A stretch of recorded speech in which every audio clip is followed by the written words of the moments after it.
With age comes wisdom, experience, and a whole lot of unexpected changes. Welcome to Dad Brain, where two best friends share their journeys through the ups and downs of their 30s. Get ready for the raw and honest realities of growing older. Here are your hosts, Matt K. and Matt L. Folks, welcome back to Dad Brain. We've got with us Matt L. As you can tell from his getup, he is the new head cashier at his local Costco, making big moves. The executive membership has its perks. So who do we got here with us, Matt? This guy who's joining us today on the podcast, I've known this man for damn near 20 years. I'm sorry, Curtis. Yeah. So he's seen the evolution or possible de-evolution, possibly even of each other, not just of myself.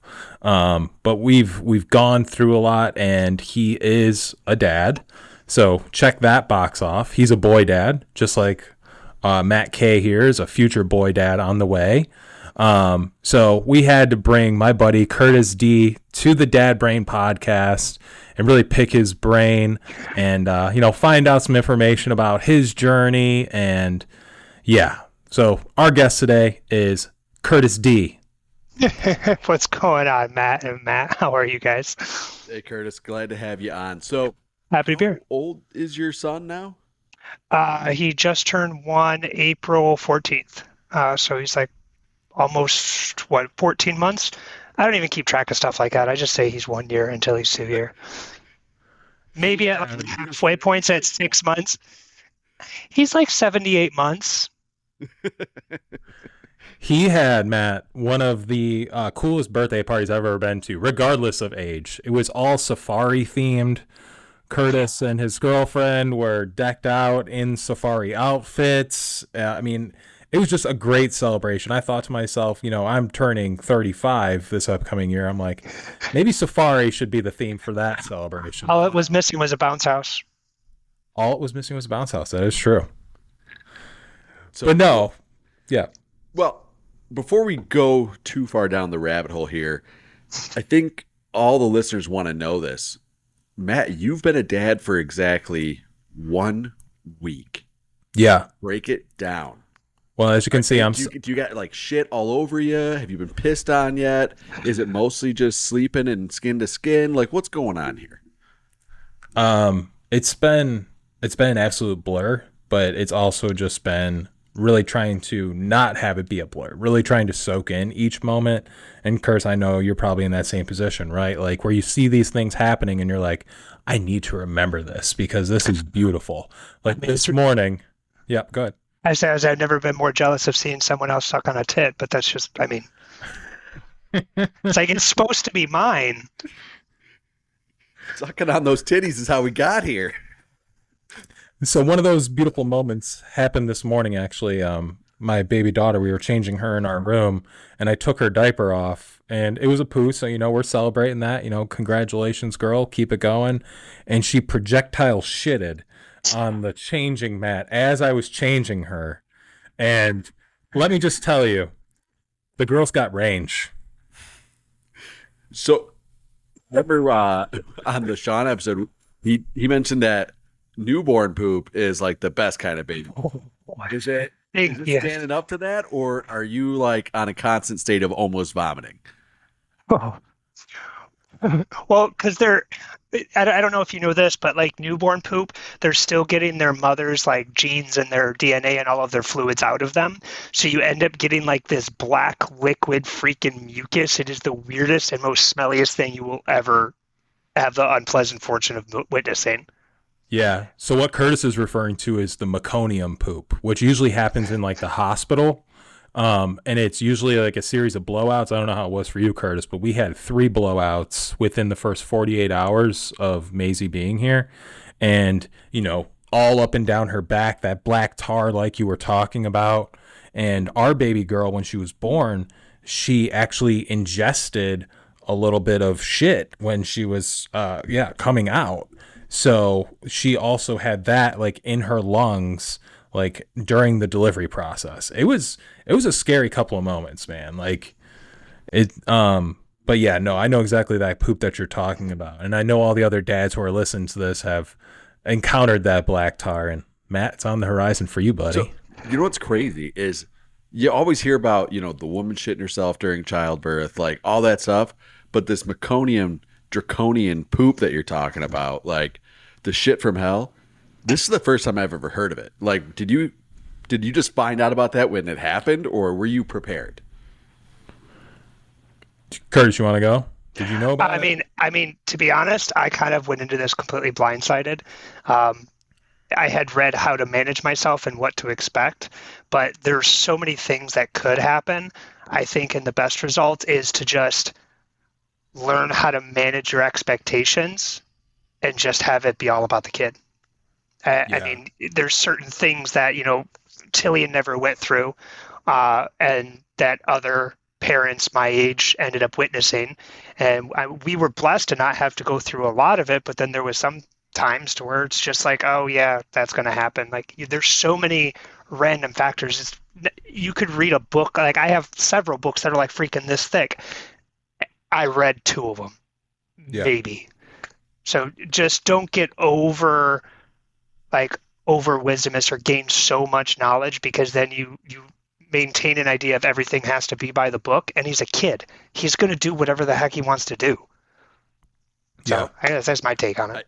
I think that's a common theme that we're hearing is don't try and plan. Just take it as it comes and try and enjoy it. When you're in that delivery room, Matt, like you just become like primal, honestly. Like you are just like focusing on the well-being of that child. Everything that you may have consumed from that literature, you don't remember anymore, because you're just like you're just more concerned about the health of your child and making sure everything goes fine. Like Marley had a lot of blood loss when Maisie was being delivered. Like I said, the ingesting in the lungs. I mean, we had like some scary couple moments there that I never read about in any of the books. So if the new dads are listening to this, Curtis makes a great point. Like you can read all you want, but you have a plan and then you get punched in the face with reality. We had when Natasha had her C-section, literally like he's like, okay, we're pulling the baby out, and we heard like a loud scream. And the doctor pops over. He goes, "It's okay. You just pissed on a nurse. We're fine." Like, oh, okay. Curtis, like I've done that before.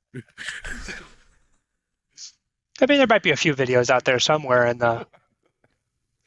So, with that, I do have a question for you too, because it's rare that we have, that you guys know each other so well and have known each other for so long.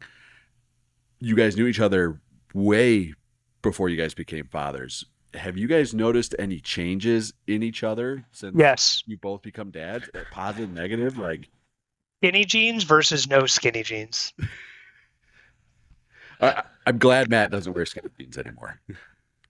Yeah, I mean, we're not going to horrify the audience with a photo of that, but also out there circulating.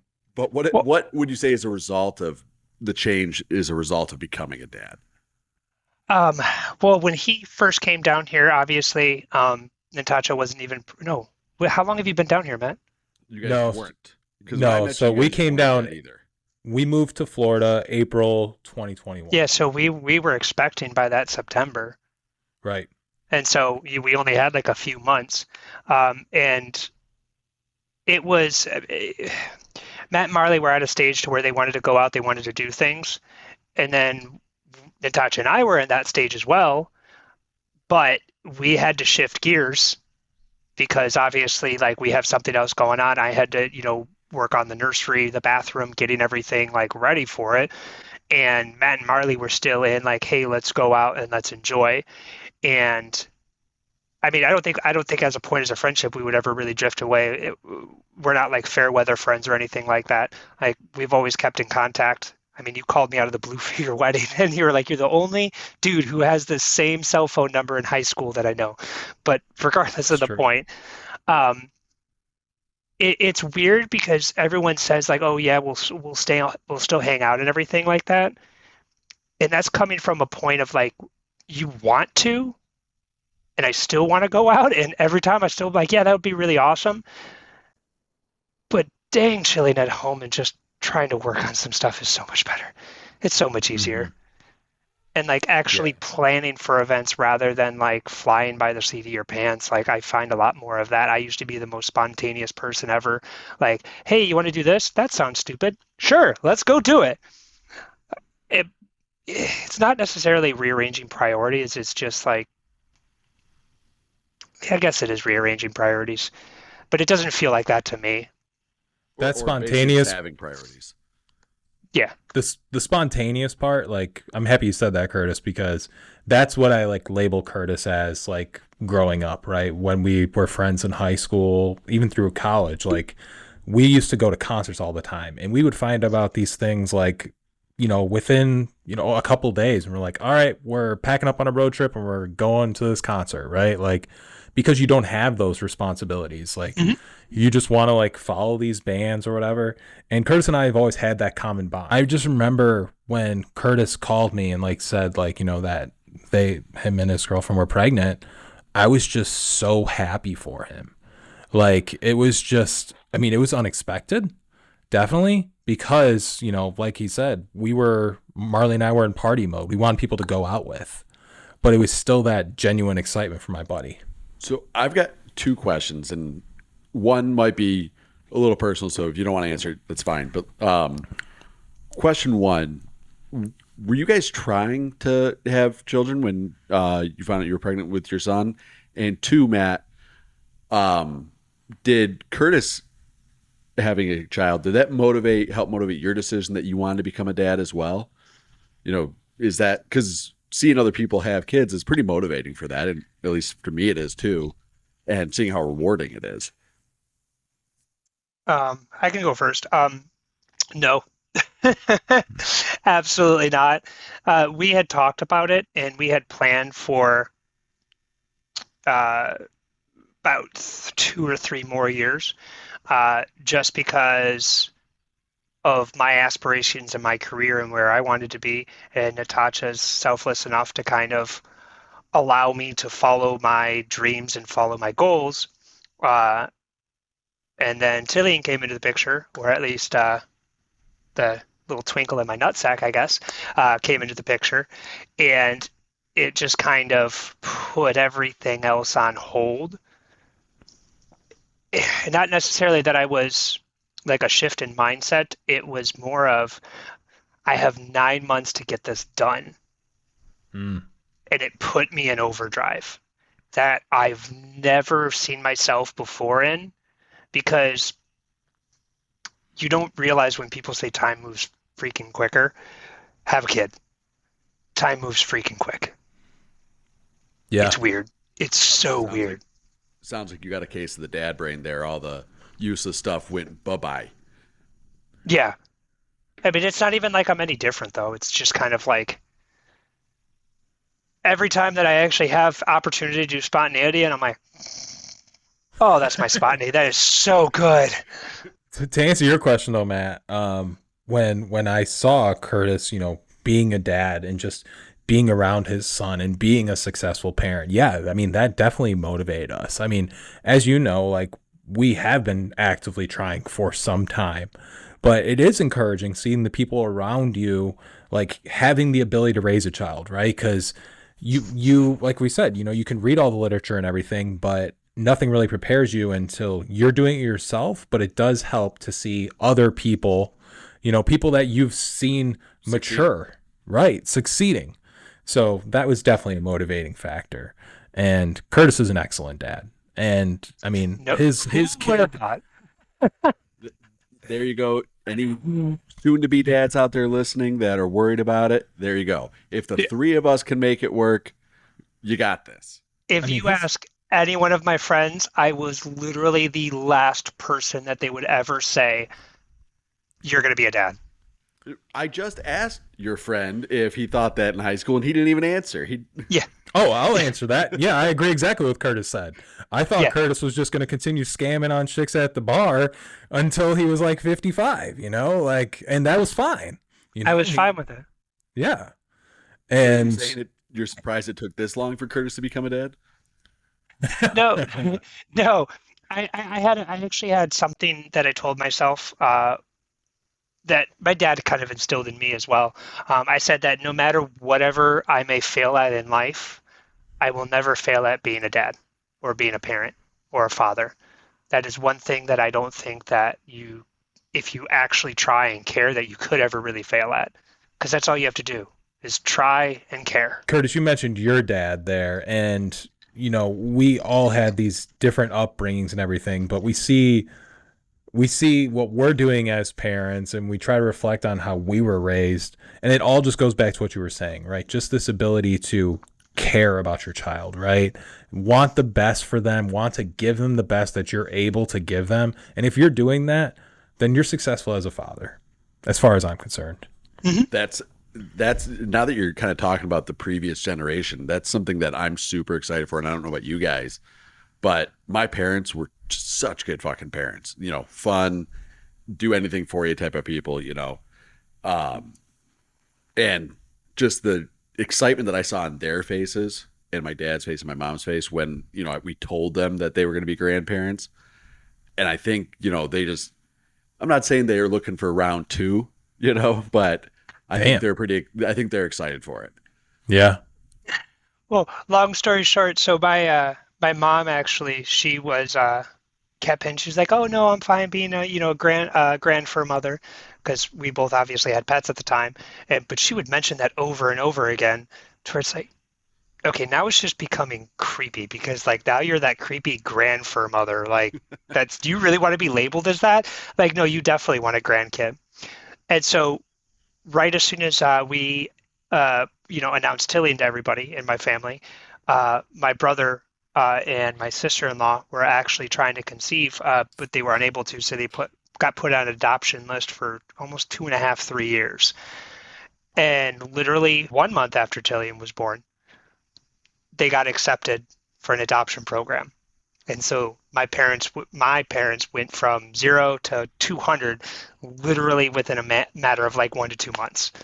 And that's awesome, though. I haven't been through a similar situation, having trouble conceiving and stuff like that, and knowing how long it takes and all that stuff. I'm glad it's working out for them and they're getting to do that. So, and but I having been there, anybody who's gone through it, I've got you right here. Obviously, I honestly think that when a kid's a surprise, it has more strain on your relationship than it actually like relationship with your partner that it would actually have with your grandparents. Mm-hmm. Because obviously our mom and dads both know that, we're going to be great parents.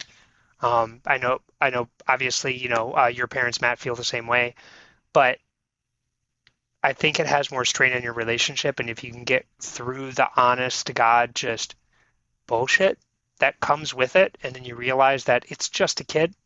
That's all it is. It's just a kid. I think we over project this huge life-changing event that it's going to be, and you think it's going to be this whirlwind of emotion, and you think that it's going to be this grandiose thing that's, oh my God, this is so amazing. But when the kid finally gets here, you're kind of like, okay, it's a kid. Once. It's a kid. Yeah.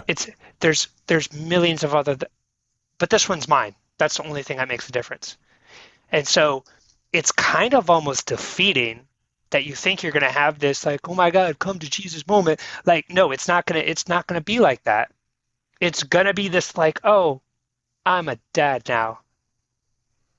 But didn't you kind of have a come to Jesus moment when you had to reprioritize everything? Yes and no. I find it, because I found it more of like a burdensome to obviously, and this is just me being honest at this point.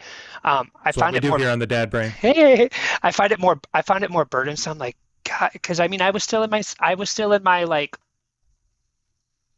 no kid mentality. Like, I wanted to do this. Why the heck do I have to do this for someone that's not even here? But regardless, I still did it anyways. Yeah. But in my head, I may have been doing it the entire time, like freaking building the nursery. Or I'm like, every time I'm like cutting a piece of wood, I'm like, just like it's a weird mentality. Like, I'm still doing it, but I'm Yeah. still arguing with it in my head. Even after he was born, I felt that same way, to where it was just kind of like, you're a little person. That was about all I thought. Like Yeah. it took a while to have that like connection with somebody, because I think dads, new dads especially, and I talked with you, Matt, the other day of how this was like, you even said that it felt good, but you didn't have that connection yet, because as dads, we don't have that connection until they're a couple months old, until they're able to like cognitively realize that like, oh my God, there's other people in this universe. Like, oh, I recognize you. And it's weird because you think it's going to happen right away as soon as they're born. It doesn't happen like that for us. Yeah, Yeah. I mean, the kid doesn't come out of you, so you have to build that relationship from day one. I mean, I Precisely. totally get it, and it's got to be hard because babies can't talk. You know, they can't interact with you, so you have to build that loving connection pretty Yeah. early on. Which, so that brings me to back to you again, Matt L. I mean, you keep telling me that you're doing like the skin to skin thing. What are some of the truths, and like, is it that crazy? Like the newborn phase, like, are you sleeping? Did you bank up enough sleep? You know, all that Just shit. bank. Fuck you with the banking sleep, dude. It doesn't exist. No, I mean, just to go to the sleep thing first, like, yeah, I mean, we're sleeping. We're sleeping in 2 to 3 hour sprints, right? And when the baby does wake up, we're both waking up at the same time. She's in a bassinet in our room. And, you know, someone's heating up the bottle of the breast milk, someone's changing the baby, and then someone's swaddling and putting away. It's not like we're cutting responsibilities. Like, we've never done that, like, in our relationship, where it's like, okay, you do this and I'll do this, right? Like, it's a team. So that's what we do. But what I've really tried to do with my daughter, because Curtis makes a good point. We love our children, but when the baby is so little, like ours is a week old, she's a bowl of mashed potatoes. There's nothing going on in her head, right? So what I do to build that connection is I just do skin to skin for like an hour to 2 hours at a time. And just, it really is supposed to help them, like, it's supposed to regulate a bunch of stuff in their body. I'm sure it's in one of the books that we halfway read. But I genuinely enjoy it because it's just that moment of connection. Because if I'm not able to make a connection with you, like emotionally or mentally, like I can make it physically. Right. And that's what I do. So since we got that out, I guess Curtis, I was talking about like the bank and sleep and the skin to skin, which these are all pieces of advice that were given, you know, when people find out we're trying to have kids or in the process of having a kid. What were 3 pieces of advice you were given that went out the window as soon as you had your kid? I'm going to answer this in a very weird way, because my parents actually taught me, screw everybody else's advice, go with your heart. Because That's that's good what they advice. did. Because that's what they did with us. But honestly, if I were to say from random people, like the 3 most stupidest things, said that you make sure that you keep them on a maintained schedule, because babies love schedule. Screw that. That make sure you let your partner rest all the time and you do everything. Fuck that. To an extent, yes, you still have to let them rest, but like it's a weird situation, because you don't want to become a servant Yeah, when the baby's born. It's a team effort. We get that. Yes, exactly. And you don't want to become the person to where it's like, oh my God, I feel like a butler. Here's your warm milk, my darling. Like, no, it's like, obviously Matt said it perfectly. It's a team effort. And then, honestly, bye to sleep. Yeah. You struggled for sleep in the beginning. No, everybody said, oh, good luck on getting your sleep schedule all right. Like, right. No, that's not the case. Like, obviously every baby's different at that point, but for Tillian, like, and you've even seen it, Matt, like, there's going to be stages to where you don't get sleep, but you can normally get like 4 to 5 hours every night, which is the same thing as going through your mid-20s anyways. Shit, that just scared me. 4 to 5 hours. I need at least an 8. Yeah. Yeah, Man. but what did you do in your 20s? Oh, yeah, that's what I'm saying. In your mid-20s, you're like, yeah, I could go to bed at 4 a.m. and be up at 9 o'clock in the morning. Let's do it. It's the same exact thing. I stay up till midnight and I'm up by like 6:30 every day. So. Exactly. Yeah. So you'll be good then. Honestly, if I may, one of the things that actually saved Natasha and I, if you're talking about a sleep schedule, when she starts changing her sleep patterns and you wanted her to get her sleeping all the way through the night. Dream feeding. Holy shit. What is it? Okay, dream feeding. This is literally like changed the game for us. So dream feeding is when you know the baby's schedule and you're saying, okay, if I put them down at 8, they're going to be up at 2 o'clock in the morning, and they're automatically going to be like that. And that's what you know, like the baby's going to sleep. So what you do is you put them down at 8 and you pick them up at 1:30 and you feed them right away before they're up, because you already know they're going to be hungry. Oh, so they don't wake up hungry. And you put them back down and they will sleep an extra 2 to 3 hours. Nobody ever talks about that. That was amazing. That literally changed the game, because we were up every 4 to 5 hours and we're like, we have to get at least 6. And that was the goal point, to get him to 6. And literally after one day of doing that dream feeding, he was out for a solid 8 hours. It definitely sounds like, my parents used to say all the time that raising us was on the job training. Like, no amount of advice, good or bad, is going to get you anywhere. You just got to figure it out firsthand. And from what you guys are saying, that sounds, like a bullseye.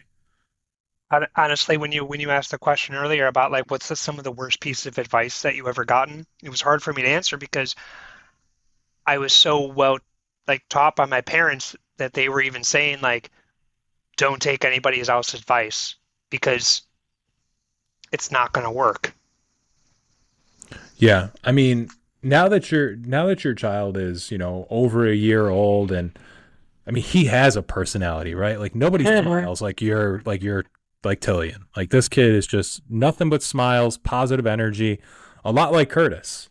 And I just want to know, what have been some of those experiences now that he is getting older, where you're recognizing yourself or recognizing your partner in your child? Because right now, all we have is, okay, well, she's definitely got Marley's hair, because she's strawberry blonde. She's got Marley's eyes. She has nothing of mine except for my cheeks. So that's my question. Definitely has my energy level and my spontaneity and my outgoing personality. Dramatic. I don't know if you can hear him. Probably cannot, but he's fussing about right now. No. That's because you're it's weird. In his room. Yeah, right. My room, Dad. Fucking out of my room. I gotta record. Yeah. You start to see weird little things. Like, he looked a lot like me when he was when he was first born, and then molded into Natasha. But I think one of the things where I realized that he had my personality was I was changing him, and he started really crying, and I couldn't understand why, because he was freaking clean. And I just took a clean freaking diaper and popped him on the head. I went, stop. And he went, ha, ha. I went, oh, God dang, you're me. He's fucking testing you. Yeah, you start to see it, and you start to see how far they're going. At a super early age, he wasn't even 3 months old at that point. They immediately grasp onto things, and that's why it's Natasha, because Natasha will just, when she figures out a pain point, she'll go for it. And Tillian's the same exact way. Mm-hmm. He'll play you for exactly who you are and your personality. If he feels that you're diaper, he won't do that shit again. But it's weird, but he reads people like I do as well. He reads into individuals, and if it's somebody who doesn't really want to pay attention to him, he'll go ahead and pat him on the leg and then walk away and go do something else. He's like, I just said hi to you, it's okay. And then walk away and won't ever see that person. But at least he said hi to them. And it's weird. It's so weird. I thought that story was going to go. I was changing him, and he farted in my face, and I'm like, that'd be my kid. You were talking about shit stories earlier. So you got a shit story incoming. Black mucusy. So I've only gotten peed on once, and I've never gotten shit on before. So the first time that I actually got peed on was Natasha was helping me change a diaper, or I was helping her rather, and I was under the diaper, pulled Tillian up by his legs. And he started shitting the black stuff out. And immediately, as soon as he started doing that, he started peeing. And I went, and I dropped him. Oh no! And I dropped him off the legs Him out of the house. It's like I'm done with it. right into a fresh pile of like just diarrhea stuff. And I ran the other way and it went. After he's pushing your buttons, you dropped him in a shit pile. On this very desk right here. He laughed. He laughed after I dropped him too. He's like, I love swimming. He got on the dot and she's like, and I was like, I'm clean. I don't know what you're talking about. I just got peed on. We're fine. That's the thing. Like, that's Curtis right there, though, right? Like, he's laughing through a situation like that, right? Like, just like his kid was laughing through it. Like, that's what you have to do in these situations. When you're getting projectile shit like, on you, you just have to realize, like, okay, this is exactly what I signed up for, because this child has no idea that this is disgusting. They shouldn't be doing it. They don't have control over their bowels, right? Yeah, I mean, I feel sorry for Amanda because she already does not appreciate my sense of humor. And, it's like, and now there's going to be a mini-me running around that I'm going to be giving all my bad sense of humor to. So she's just going to be getting made fun of, by a little guy and a big guy at the same time. She's got two big babies in the house now. But I mean, obviously, we're all at different stages in the journey. Curtis is, well on his way. Matt, you guys are expecting what? November, right? Yeah. November. We're a week away here. But I think it's just an overall appreciation for dads as a whole, really. If you haven't already, make sure you subscribe on YouTube, like this video, leave a comment. Make sure you also rate and review on iTunes, Spotify, wherever you listen to podcasts. We have the video versions up on YouTube, so make sure you check those out. We have clips posting mostly daily, unless Matt forgets to post them. Forgetting I have a fucking job. Also, we're on TikTok, which I'm so sick of TikTok and posting content there, but it's still getting views. I love going to the comments section, though, because someone just commented on one of our shorts a couple days ago, and it was about the dad brain, and they were just like, it's a no for me, dog. And I don't know, I'm just not one of those people who comments on random things on the internet. Curtis, are you? Like, do you take the time to have to put your input on it? Like, I don't Curtis buy made it. that comment. Was it from Big Dog BBC 69? All right, wait, son of a bitch. What? Also, if you could follow us on Facebook, get us past 69 viewers. We'll screenshot it so we'll have it. Curtis, do you have something you want to plug? I mean, you're in high energy sales now, right? Do you need anything? Sure. So I'm actually a independent health advisor. I deal with a lot of individual and family coverage, and I also started a new business called Healthcare for Artists because if you didn't know, then 2 out of every 3 artists actually go without health care because 1, they don't know the affordability for it, or 2, they don't know where to look. So if you could actually go to Instagram at healthcare, that's Healthcare for Artists, or at my personal one, which is Curtis Demps Health. That's Curtis_Demps_health. If you ever, end up having a child and, are unable to find affordable health coverage through either your employer or on your own, I can definitely set you up and put you in a great position. And if I don't have the answers for you, then I know somebody in the realm that would be able to find you that affordable health coverage. That's what I love about it, right? Because Curtis is not just helping the people that he's trying to help, but he's also just an advocate for those people that he gets in contact with. And that's what makes a great person when it comes to sales, right? Like, if they have your best interests in mind, then you're going to be more trustworthy and want to deal with that person. And I've known this guy for over 15 years, and he is that. He is that trustworthy person who will be in your corner if that is a need for any of our listeners here on the Dad Brain podcast. There it is. You've heard it. If you're becoming a dad and you don't have health care, reach out. He'll find a way to straighten you out. Hell yeah. Awesome. Curtis, thanks so much for joining us, brother. Thanks for Cheers, guys. stopping by. See ya. Cheers. Thank you. Thanks for listening to another episode of Dad Brain. New episodes come out every Sunday. Don't miss any. Subscribe today wherever you listen to podcasts. While you are there, help spread the word about Dad Brain by leaving a rating and review. Can't get enough Dad Brain? Follow us on Instagram, TikTok, and YouTube at Dad Brain Pod.